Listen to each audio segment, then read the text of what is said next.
Hello everyone, welcome back to my YouTube channel. उम्मीद करती हूँ कि आप सब ठीक होंगे। मेरा जो आज का नावल है आतिश इश्क, जिसकी राइटर है अफशा अली। चलिए चलते हैं नावल की तरफ। बाला आखिर वही हुआ जिसका उसे डर था। पापा ने ही बाला आखिर हार मान ली थी। मामा ने तो जाने से इनकार कर दिया था, पर वो सूफी को अपने साथ ले जाने पर कायल कर चुके थे। सूफी ने इनकार इसलिए नहीं किया कि एक तो वो आजकल फारिग थी और बोर हो रही थी, करने को कुछ था नहीं। सोचा थोड़ी आउटिंग हो जाएगी, और दूसरा ये कि वो अपने पापा की खुशी की खातिर शिरकत करना लाजमी समझ रही थी, क्योंकि मामा ने जो इनकार कर दिया था पापा का जोश मान पड़ गया था। पर अब इसके साथ जाने पर वो अपने पापा के चेहरे पर खुशी के ढेरों रंग देख रही थी। शादी में अभी 2-3 दिन थे। यासिर शेख का कहना था कि यूँ अच्छा नहीं लगता कि हम गैरों की तरह अहम शादी के मौका पर जाएं, इसलिए अब वो लोग शादी के 2 दिन पहले जा रहे। कराची से वो लोग बजरिया ट्रेन सक्कर के करीब वाक़िया कंपट शहर के लिए रवाना हुए थे। हैदराबाद, नवाबशाह और दीगर छोटे बड़े शहरों से गुजरते हुए ट्रेन ने जब इन्हें कंपट के स्टेशन पर उतारा तो अगले ही पल सूफी को आसपास वीरान के धकलियान और दूर इक्का दुक्का दुकानें, छोटे छोटे घर देखकर यहाँ आने के फैसले पर अफसोस हुआ। स्टेशन पर इन्हें चचा असफर ही लेने आए थे। प्लेटफॉर्म क्रॉस करके जब वो लोग दूसरी तरफ पहुंचे तो कतार दर कतार यहाँ टांगे यूं खड़े थे जैसे जिन्ना टर्मिनल के बाहर टैक्सियां खड़ी होती हैं। खैर, वो सब एक टांगे पर सामान समेत सवार हुए और अपनी मंजिल की जानिब रवा दवा हुए। पापा तो चूंकि इन सब के आदी रह चुके थे, इनके लिए सब नया नहीं था, इसलिए वो चचा असफर से बातों में मसरूफ थे, जबकि सूफी के लिए सब बहुत नया और अनोखा था। कभी वो टांगे की हरकतों सकनात पर गौर करती, तो कभी अपने दाएं बाएं गुजरते गन्ने के खेतों, खजूर के ऊंचे लंबे दरख्तों पर निगाह दौड़ाती, तो कभी कच्चे कच्चे रास्तों पर टांगे से उठने वाली धूल मट्टी को चेहरे पर आने से रोकती।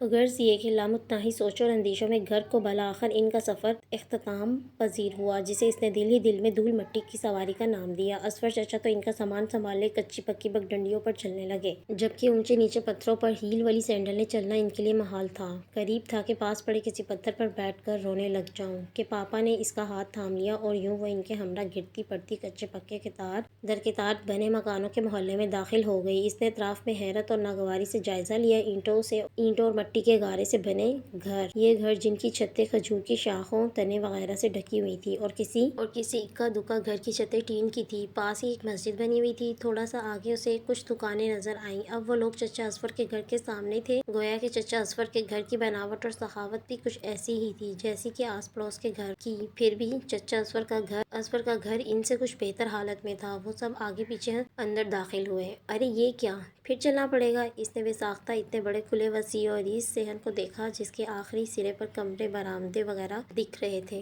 गुड़िया, गांव के घर ऐसे ही होते हैं। आप पहली बार आई हो ना बेटा, इसलिए सब कुछ अजीब लग रहा है। चलो आओ, पापा ने इसकी हैरान शक्ल देखते हुए कहा, तो वो भी हैरत और सदमे से गिंग आगे बढ़ी। चौड़ा सेहन पार करने के बाद बरामदे में असफर चचा की बीवी नूरा, इनकी सास, पापा की फुफ्फो और भी काफी खवातीन इनके इस्तकबाल के लिए खड़ी थी, जिन्होंने बड़े परतपाक और गर्म जोशी से इस्तकबाल किया। सिर्फ इसके पापा का ही नहीं बल्कि इसको भी गले लगाया, ढेरों प्यार से नवाजा, और वो भी इनकी सबकी इतनी पुरखलूस मोहब्बत देखकर शर्मिंदा सी होने लगी। तभी चची नूरा के हमरा वो कमरे में चली आई। तरअथे मुँह धो आराम कर। चाची नूरा की बात पर धूल मट्टी की सवारी याद आई तो वो सामने लगे शीशे की तरफ पड़ी।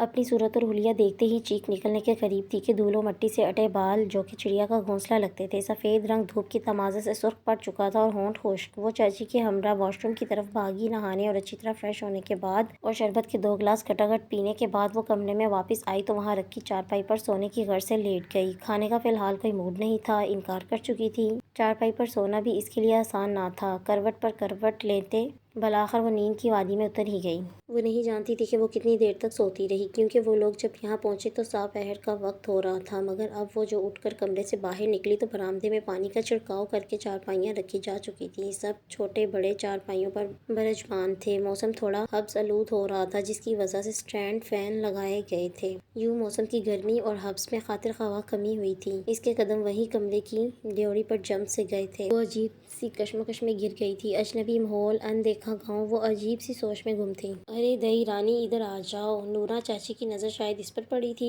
तभी उन्होंने उसे पुकारा। नूरा चाची और आसपास पड़ोस कुछ औरतें मेहंदी के थाल सजा रही थी और आपस में सिंधी बातें भी कर रही थी। इसका बिल्कुल मूड नहीं था कि वो वहाँ इन सब के बीच जाकर बैठे, क्योंकि यहाँ गाँव में सिर्फ इक्का दुक्का लोगों को ही उर्दू आती थी और वरना बाकी सब सिंधी ही बातें करते थे। यकदम इसे नीलोफर याद आई। वो जब से आई थी नीलोफर से मिली नहीं थी। नीलोफर ने गाँव के ही सरकारी स्कूल से 8 जमातें पढ़ी پڑی تھی، تبھی اس کی اردو خالص تھی۔ چاچی نیلوفر کہاں ہے؟ بیٹا وہ پہاڑی میں اپنی بوا کے ہاں مایو بیٹھی ہے، آج مہندی رکھی ہے، سب مرد بھی جمع ہوں گے تبھی وہاں بٹھایا ہے۔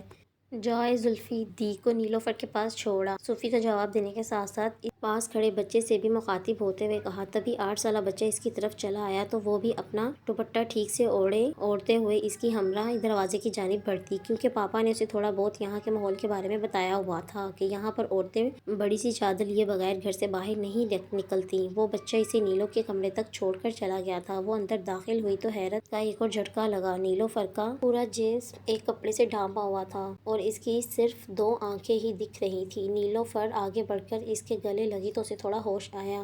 یار یہ کیا ہے؟ میں وہ نہ بیٹھی ہوں نا، تو یہ ہمارے میں پہنتے ہیں کہ کسی غیر مرد کا چہرہ نہ دکھائیں، کیونکہ یہاں سب کا ماننا ہے کہ پھر کنوار دلہن پر رونق نہیں آتی۔ پہلے مائیوں کے کپڑوں میں ملبوس نیلوفر نے گاؤں کے اس رواج کے بارے میں بتایا۔ تمہیں گھٹن نہیں ہوتی اس طرح چہرے کو چھپائے رکھنے سے؟ صوفی اس کے ہمراہ چارپائی پر بیٹھے ہوئے بولی۔ یہاں کے بڑے بزرگوں کا اس رسم کا بہت ماننا ہے، ویسے بھی اگر کمرے میں صرف گھر کی خواتین ہی ہوں تو میں یہ کپڑا چہرے سے ہٹا دیتی ہوں۔ نیلوفر نے اپنے چہرے سے کپڑا ہٹاتے ہوئے کہا۔ اس نے نیلوفر کی سمت دیکھا تو یہ کیا، روئی روئی سی آنکھیں سرخ انگارہ ہو رہی تھیں۔ کیا بات ہے، ابھی تو گھر سے دور گئی بھی نہیں، ابھی سے آنکھیں جل تھل ہو گئیں۔ اس نے نیلوفر کی اداسی کم کرنے کے لیے شرارت سے چھیڑا، مگر وہ اس کے سینے سے آ لگی۔ ارے کیا ہوا یار؟ اس نے پریشانی سے اس کی طرف دیکھا۔ پہلے تم وعدہ کرو کہ یہ بات کسی سے شیئر نہیں کرو گی۔ نیلوفر نے اپنا ہاتھ اس کے آگے کیا۔ اچھا یار چلو میں وعدہ کرتی ہوں، لیکن ایسی کیا بات ہے؟ اس نے اپنا ہاتھ اس کی ہتھیلی پر رکھتے ہوئے پوچھا۔ بات یہ ہے کہ میں اس شادی سے خوش نہیں ہوں اور نہ ہی تیار۔ نیلوفر کی بات پر وہ چونک گئی۔ مگر یار اس سے پہلے تو صوفی کچھ کہتی یا پوچھتی، نیلوفر نے حقیقت بتانی شروع کی۔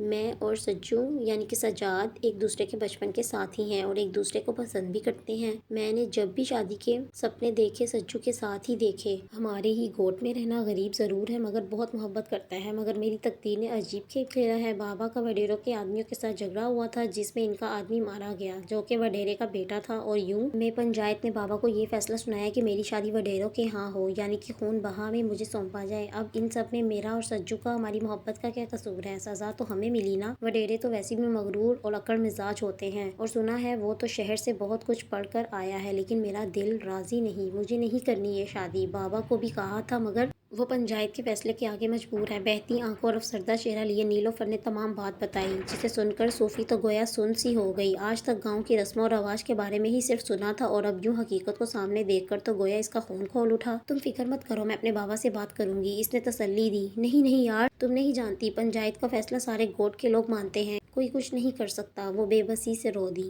اچھا تم حوصلہ رکھو، کوئی نہ کوئی تو حل ہوگا، سوچتی ہوں میں۔ وہ بہت غور و فکر سے اس مسئلے کے حل میں تلاش میں مصروف تھی جبکہ یک لخت ڈھول و شہنائی کی آوازیں گونجنے لگی۔ اس کے غور و فکر کا تسلسل ٹوٹ گیا۔ ارے یہ اتنا شور؟ اس نے حیرانی سے زور زور سے آتی ڈھول کی آواز سن کر پوچھا۔ آج مہندی ہے میری، نیلوفر نے افسردہ لہجے میں کہا۔ یار تم یوں اداس مت ہو، دیکھو کوئی نہ کوئی سلوشن، میرا مطلب حل ہوگا اس شادی کو روکنے کا۔ ہاں اگر تم یہ شادی کسی طرح روک دو تو میں تمہاری بہت شکر گزار ہوں گی۔ نیلوفر نے اس کے دونوں ہاتھوں کو اپنے ہاتھوں میں لیتے ہوئے التجا کی۔ ہاں میں سوچتی ہوں کچھ ویسے بھی باہر جا کر دیکھ آؤں۔ ڈھولک کی اتنی تیز آنے والی آوازوں پر اس کا دل للچانے لگا۔ اس کے انداز پر نیلوفر کو بھی ہنسی آ گئی۔ ہاں بالکل تم جاؤ، یہ رسم شہر میں دیکھی ہوگی، اب گوٹ میں بھی دیکھو۔ وہ اسے بہت سی تسلیاں اور حوصلے دے کر باہر نکل آئی۔ ڈھول کی آواز چاچی نورا کے گھر سے آ رہی تھی۔ اس کے قدم اس سمت بڑھ گئے، جبھی راستے میں چاچی نورا مل گئیں۔ ریشم کا ستاروں سے مزین دوپٹہ اوڑھے جگمگ کرتے ستاروں کے بیچ چاند کا ٹکڑا لگی، مگر اس کو اس وقت زہر لگ رہی تھی۔ ایسی بھی کیا خود غرضی کہ اپنی اکلوتی بیٹی کو یوں رسم و رواج کی بھینٹ چڑھا دینا۔ دی میں تمہیں ہی بلانے آ رہی تھی، دہی میں تمہیں ہی بلانے آ رہی تھی، آ جاؤ دہی، مہندی کی رسم شروع ہونے والی ہے، تو نے تیار بھی ہونا ہے۔ گو کہ اس کا بالکل موڈ نہیں تھا اب اس ظالم سماج کے کسی رسم میں شامل ہونے کا، مگر مجبوری تھی، سو وہ چپ چاپ تیار ہونے چلی گئی۔ جب وہ تیار ہو کر باہر نکلی تو چاچی نورا کی نند نے نانا کرتے کے باوجود اس کے بالوں میں موتیوں کا پراندہ بھی گوند دیا۔ اسے اس وقت اپنا آپ دیکھ کر بہت ہنسی آنے لگی۔ وہ بھی انہی کی طرح گاؤں کی لڑکی لگ رہی تھی۔ صحن میں پہنچی تو حیران ہو گئی، ابھی شام میں جب یہاں سے گئی تھی تو تب تو کہیں سے بھی کہیں نہیں لگ رہا تھا یہ شادی والا گھر ہے، مگر اب تو منظر ہی الگ تھا۔ صحن میں موجود تخت پر ڈھول شہنائی शहनाई वाले बैठे थे, साथ ही एक कपड़ा बिछा हुआ था। एक तरफ औरतों की गहमा गहमी थी। जरा नजदीक जाने पर पता चला कि वो दूल्हे राजा एक शानदार सी कुर्सी जिस पर अजरक और कढ़ाई वाला गुलाफ बिछा हुआ है, इस पर बरजमान थे। इसके साथ चचा असफर, पापा और भी एक दो मर्द खड़े थे, शायद रिश्तेदार ही थे। जबकि थोड़े ही फासले पर मंचली और शो लड़कियां चमकीले भड़कीले कपड़े जेबतन किए, मेकअप का कूला इस्तेमाल किया और बालों में पनांदे डाले किसी गाने पर अजीब तरीके से नाच रही थी। ढोल की थाप इनके नाचने में और जोश पैदा कर देती थी। वहीं साथ ही बड़ी बूढ़ी औरतें इनके सरों पर पैसे वार कर ढोल वाले के पास पीछे कपड़े पर रखती जाती। ढोल और शहनाई वाले चारपाई पर बैठे अपने काम को बखूबी अंजाम दे रहे थे। सूफी बहुत गौर से ये सब देख रही थी। जब ही चाची नूरा की आवाज़ इसके कानों में पड़ी तो वो शायद किसी से इसका तारुफ करवा रही थी। ये अपनी नीलों के बड्डे ताया की दई है, कराची से आई है। इसने आवाज़ के ताक़ुब में देखा तो चाची नूरा, जो कुछ देर पहले घोट कुछ औरतों से इसका तारुफ में मसरूफ़ थी, अब दूल्हे के पास मौजूद थी। मैं नेक्स्ट एपिसोड जल्दी अपलोड करूँगी, तब तक के लिए अल्लाह हाफ़िज़, अपना ख्याल रखिएगा।